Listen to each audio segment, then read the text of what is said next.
you're a home buyer, somebody or a young person looking to buy a home, you need a bit of a reset. There is a possibility on the other side of this that inflation could actually be quite Welcome low. back to Real Estate Mindset. Today's video is going to be absolutely bonkers. Now, the data is in, and the US government has started to buy back mortgage payments, late mortgage payments of veterans from lenders to halt foreclosure. And is that a good thing or a bad thing with the VA delinquency rate being at near 2009 levels? So we're going to take a look at what does that look like exactly, and what type of preventative measures has the government and lenders taken exactly when it comes to VA loans. Now, with the delinquency rate of FHA mortgages being near 11%, some people might think that this is a good thing, especially considering that it pertains to the veterans that serve our country. And I would lean towards that. But what's really important to understand,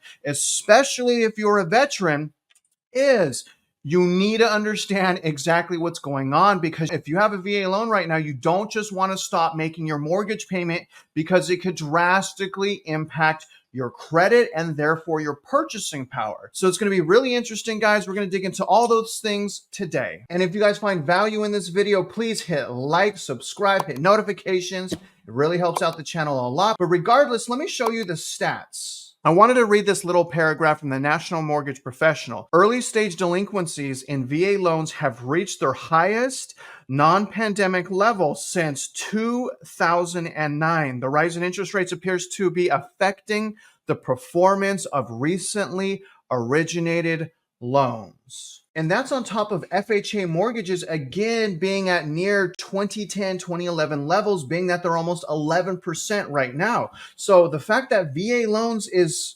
close to GFC levels is also concerning. But the reality is the delinquency rate as of right now, anyways, for VA mortgages is under 4%. VA loans normally don't have high delinquency rates, whereas FHA loans do. So again, this is another sign of the lag effects from the quantitative tightening, the massive equity run-up affecting property taxes and homeowners insurance. It's another sign that it's greatly affecting homeowners. And we don't want any homeowners to be negatively impacted like this, especially, in my opinion, you guys, VA homeowners. VA homeowners, in my opinion, should get a little bit of slack. Today's headline is brought to you by Bloomberg. US will buy veterans missed mortgage payments from lenders to halt foreclosures. And towards the end of this video, I want you guys to comment and let me know whether or not you think this is a good idea. But let's see, let's dig in past the headline and really figure out, okay, what's going on? Does this mean every veteran, can't have a foreclosure? Can they just stop making mortgage payments? The answer is no. It does not mean that. VA says lenders shouldn't take action before consulting the agency, which is the VA, Veterans Association. Now, the plan creates a realistic path for saving homes, attorney says. The U.S. is once again purchasing missed mortgage payments from lenders, which is a little bit of kind of like quantitative easing, right? They're not technically supposed to be doing that. Reopening a popular solution to fend off foreclosures on veterans who own homes, according to the latest guidance from the Department of Veteran Affairs. The changes will help address a spike in foreclosure actions against former members of the military who used a federal COVID mortgage forbearance plan. So right there, right away, you guys, this is not like a blanket situation. And I'm going to pull up the information directly from the VA to show you, but this specifically pertains to mortgage forbearance programs through lockdowns. A Bloomberg News investigation last year revealed that paperwork delays by mortgage servicers had pushed borrowers into delinquency and foreclosure, even as they attempted to craft plans to repay their loans. And even though VA said lenders should consult agency staff before moving to take homes. Now, a big reason that is because it's a lot more difficult to foreclose on a VA house compared to a conventional mortgage or an FHA mortgage. VA loans have special protections that are designed to protect the veterans from situations like this. So servicers, and I've talked to Melody Wright a lot about this, servicers have a very difficult time even understanding how to start the foreclosure process when it comes to VA loans. So what this is basically saying, as a result of how complicated it can be, a lot of these banks and servicers missed special timelines that were designed to protect these borrowers. So being that they didn't know what they were doing, they basically extended the foreclosure protection for these veterans that are already, by the way, in a forbearance plan. Let's keep going. In its latest notice, and I'll read this with you guys, and I'm going to show you some pretty wild stuff actually, that's actually really crazy. Now, this was published February 9th, so it's very, very recent.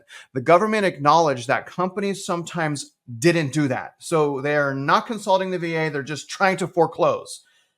Again, really, really crazy stuff going on behind the scenes right now. A lot of stuff really not coming to light yet. The VA observed that lenders may have begun foreclosure before the VA had the opportunity to review borrowers' circumstances, though it did allow for the possibility that lenders may not have fully understood the rules. So again, what I'm saying, it's very, very confusing to these people. And that's because there's consumer protection. Most loans don't have these types of simple, basic consumer protections like the VA does. Amid the paperwork delays, about 4,000 veterans, 4,000 families across the country had been foreclosed on as of mid-October, and 6,000 more VA families were in danger of foreclosure, and that's according to ICE Mortgage Technology, which is basically Black Knight. Lawyers and advocates previously told Bloomberg that mortgage employees responsible for modifying veterans' loans were unfamiliar with the VA rules, which increased the rate of foreclosure. I congratulate the VA on doing what it should have been doing all along, creating a realistic path for veterans who were impacted by the pandemic to resume their mortgage payments and keep their homes. Under the latest plan, the VA will buy missed mortgage payments from servicers to create a new non-interest loan that's due when the mortgage is paid off, allowing the borrower to stay in their home. Known as a partial claim to the new purchase plan, is similar to the one that expired on October of 2022. So what's basically they're saying is they get a second mortgage, probably for the delinquency amount. That's a kind of a silent second that they don't even have to pay, except when they sell and probably refinance the house. Now I'm going to go into this publication, but here's the thing, you guys. Here's my concern. This is going to help some people, and this is actually probably going to hurt some people. Some, unfortunately, and this is a sad thing, just because of how overwhelmingly unaffordable things are, property taxes, homeowners insurance, things like that, the fact that if you refinance right now, the rates are a lot higher. Some people are not going to be able to catch up. And if you have equity and if you're in a forbearance program, some people are better off, if they have equity, to just sell their house. There's going to be a certain amount of people that are just going to stay struggling. And quite frankly, they should rip the Band-Aid off and continue on with their life and better themselves. To stay in a situation to where you continuously are relying on the government to come in to save you is not always a good thing. Now, there's going to be another category of people that this actually does truly help. I don't know how big that is, unfortunately, guys, because again, the reason for the delay is paperwork.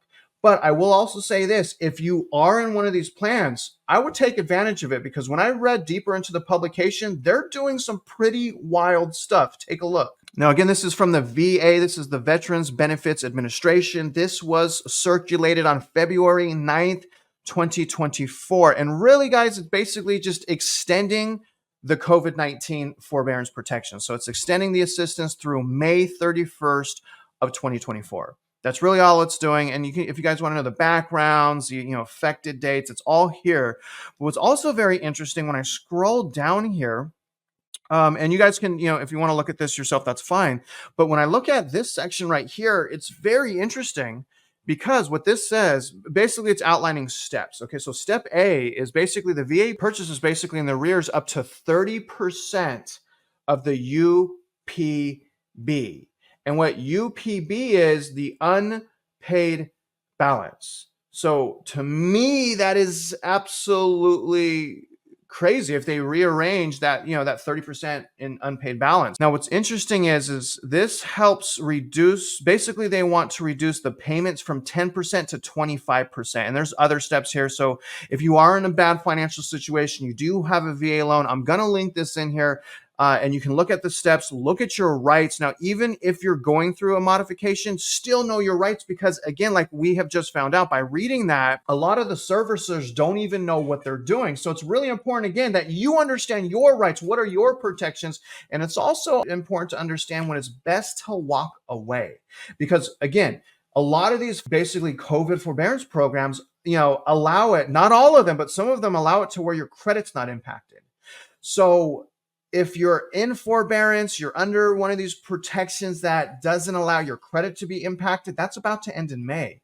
So you're about to lose your purchasing power if you start having late payments on your mortgage hit your credit. So overall, not good. But, again, I think that especially with how complicated VA loans are, I think the extension could be a good thing, especially if it's truly helping the families. In my opinion, we should be giving a leg up to the veterans. But I'm interested to know what you think. Do you think this is just kicking the can down the road, adding to inflation, adding to high prices, keeping the prices propped up? I mean, what do you guys really think? We're talking about, several thousands of families that are veterans that served our country. I'm interested to know what you think. Everything will be linked in here if you want to do more research. And that's going to do it for today, you guys. I really hope you guys found value, perspective, and insights in today's video. If you want to learn how to increase your purchasing power, if you want to learn the basic insights on how to purchase real estate, please take my free, not free for me, free for you, home buying course where I teach you about payment, okay? Price, two different things, payment and price, what investors ask for, the difference between wedge. What is wedge? What is cash flow? How do you find those things? And then also, how do you increase your purchasing power, your income, your assets, your credit? How do those things work? You guys, I made this for you for free. I want to be the guy you can lean on to come to find a segue into empowering yourself to be better home buyers. And it's free. It's free. You guys, check it out. Comment below. Let me know if you've taken it and let me know what you think about it. Now, other than that, guys, if you're out there investing in real estate, you already know I wish you luck and I hope you win.